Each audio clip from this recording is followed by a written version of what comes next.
আসসালামু আলাইকুম, স্বাগতম জানাচ্ছি শিমু রান্নাঘরের নতুন আরেকটি ভিডিওতে। আজকে আমি আপনাদের সাথে ধনেপাতা সংরক্ষণের একটি ভিডিও শেয়ার করব। আর আজকে আমি আপনাদের সাথে দুইটি পদ্ধতিতে ধনেপাতা সংরক্ষণ করে দেখাবো। আমি কিন্তু সচরাচর এভাবে করে ধনেপাতাটা সংরক্ষণ করে থাকি। এভাবে করে ধনেপাতাটা সংরক্ষণ করলে বেশ কয়েকদিন ভালো থাকে, প্রায় 20-25 দিন ধনেপাতাটা ভালো থাকে। অনেক সময় দেখা যায় ধনেপাতাটা নর্মালি আমরা ফ্রিজে রাখলে বেশি দিন ভালো থাকে না, ধনেপাতাটা পচে যায়, ধনেপাতার পাতাগুলা হলদেটে হয়ে যায়। আর যেই স্মেলের জন্য আমরা ধনেপাতাটা ব্যবহার করি সেই স্মেলটাই ধনেপাতার মধ্যে থাকে না। আর আজকে আমি যে দুইটি পদ্ধতি দেখাবো সেভাবে করে ধনেপাতাটা সংরক্ষণ করলে ধনেপাতার রং গন্ধ সবই একই রকম থাকবে। তো প্রথমে আমি কি করছি, ধনেপাতাগুলো বেছে নিচ্ছি। আমি প্রথমে ধনেপাতার যে গোড়ালির অংশটা আছে সেই গোড়ালির অংশটা ফেলে দিব। আর ধনেপাতার মধ্যে যে হলুদ আর কালো পচা পাতা থাকে সেই পচা পাতাগুলো আমি বেছে ফেলে দিব। ধনেপাতার মধ্যে যে হলুদ পাতাগুলো থাকবে সেই পাতাগুলো কিন্তু ফেলে দিতে হবে, কারণ সেই পাতাগুলো 2-1 দিন পরেই কিন্তু পচে যাবে। আর একটা দুইটা পাতা পচে গেলে কিন্তু সবগুলো ধনেপাতায় কিন্তু পচন ধরবে। তাই চেষ্টা করবেন ধনেপাতা যখন বেছে নেবেন তখন সবগুলো ধনেপাতার থেকে হলুদ আর কালচে পাতাগুলো বেছে ফেলে দিতে।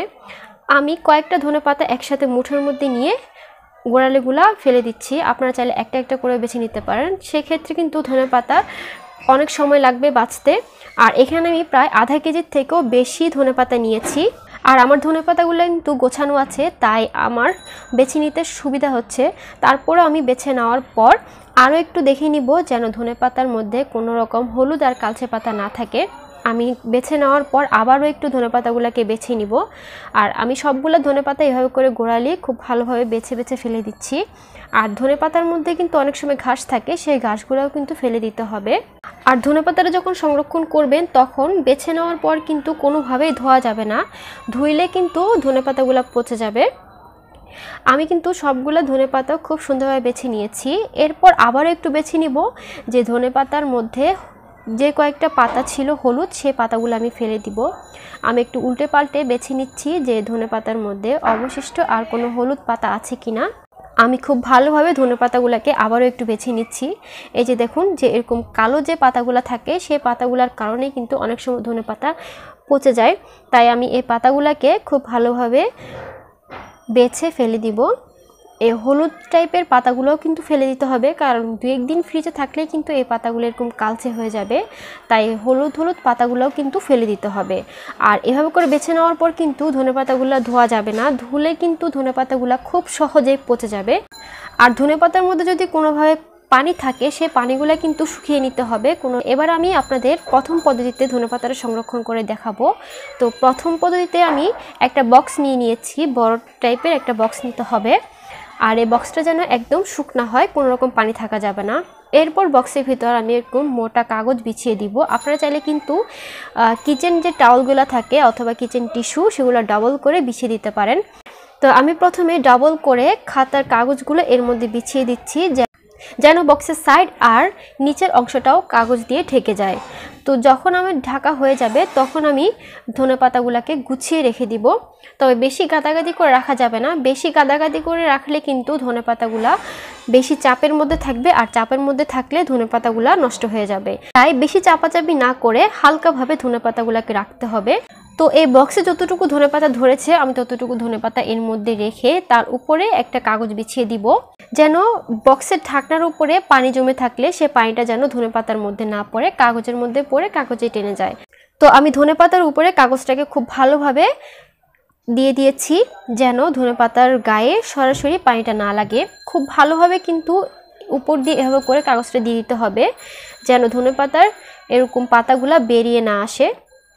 তো আমি প্রথমবার দেওয়ার পরে কিন্তু কয়েকটা পাতা বেরিয়ে এসেছিল, তারপরে আমি আবারও খুব ভালোভাবে সুন্দর করে লাগিয়ে দিয়েছি। আমার কিন্তু প্রথম পদ্ধতিতে ধনেপাতাটা সংরক্ষণ করে দেখানো হয়ে গিয়েছে। আর এভাবে করেই কিন্তু আমি সবসময় ধনেপাতাটা সংরক্ষণ করি। যখন আমার ফ্রিজে জায়গা থাকে না তখন আমি দ্বিতীয় পদ্ধতিতে ধনেপাতাটা সংরক্ষণ করে থাকি। তো এখন দেখাচ্ছি আমি দ্বিতীয় পদ্ধতিতে কীভাবে আমি ধনেপাতাটা সংরক্ষণ করি।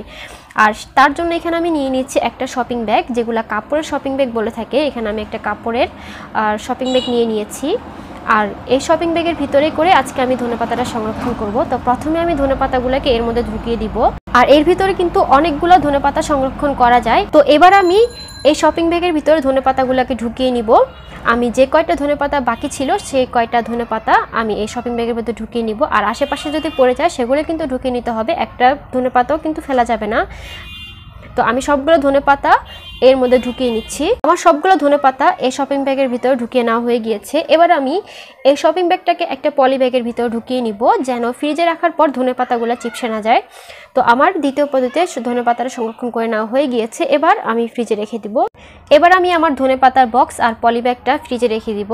এখন আমি আপনাদের সাথে একটা গুরুত্বপূর্ণ বিষয় শেয়ার করব, যে আমরা যখন ধনেপাতাটা সংরক্ষণ করব তখন অনেক সময় দেখা যায় যে বক্সটা নামিয়ে অনেকক্ষণ বাইরে রেখে দেওয়া হয়, তার ফলে কিন্তু ধনেপাতার মধ্যে পানি জমে যায়। আবার পরবর্তীতে ফ্রিজে রাখার পরে কিন্তু ধনেপাতাগুলো পচে যায়। তখন আপনারা বলতে পারেন যে ধনেপাতাটা সংরক্ষণ করলে বেশি দিন থাকে না।